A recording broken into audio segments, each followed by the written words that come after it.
ती शक्ती आपल्या समोर आपोआप उभी राहते.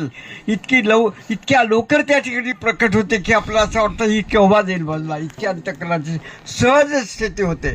आपली अंतःकरणाची स्थिती जेव्हा अशी होऊ लागते त्यावेळी आपल्यामध्ये एक पॉवर निर्माण होते. अरे मी जे भोगतो हे का भोगू नये, इतकं सोपं आहे सगळं, का भोगू नये. आणि मग आपण काय करतो, खरोखर निर्लज्ज झालं पाहिजे. कोणी म्हणू द्या, कोणी बावट म्हणून द्या, कोणी वेडं म्हणून द्या, कोणी शहाण म्हणून द्या, परंतु आपण आणि मी जे सांगतोय मी तुम्हाला सांगत नाही. आमचे मोठमोठे साहेब यायचे किंवा आयुष्यामध्ये नोकरीमध्ये सुद्धा माझा पहिला विषय असायचा, सहजगत विषयात विषय आला मी त्यांना सांगायचो, माफ करा आपण खूप चांगले आहात, मोठे साहेब आहात, काय करता. ते म्हणायचे मी रोज गीता वाचतो, मी स्वाध्याय करतो, अमुक करतो. बरं बरं, चांगली गोष्ट स्वाध्याय, कोणाला आपण वाईट म्हणू नये, स्वाध्याय चांगला आहे, एक तो भाग आहे.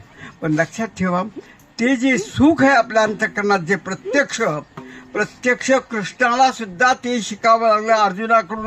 अर्जुनाला ये हृदयचे उजते हृदय घातले. दोघांना भक्त किंवा देव कोणी पूर्ण नसतात. ते एकमेकाच्या जवळ गेल्यानंतर जे म्हणतो ना आपण लग्न लाविले, जीवाशिवाचं लग्न, अशा प्रकारचे स्थिती. म्हणून एक शेवटचं एक सांगतो मी, आणि माझी आता तब्येत ठीक राहत नाही, रात्री चिंता एकच आहे. परंतु एक हा लहान आहे ना, मोठा आहे ना, आजचा आहे ना, कालचा आहे ना, माझा आहे ना, त्याचा आहे ना, हे सरळ सोडायचं. आपल्याकडून ज्या वेळेला हे ऋण फेडलं जाईल, सद्गुरूचं ऋण आहे आपल्यावर कोणतं, आपण तर भोगायचं, पण आपणच खायचं नाही. तर आपल्याला ज्या रस्ता दाखवता येईल कोणाला त्या पद्धतीने तोच विषय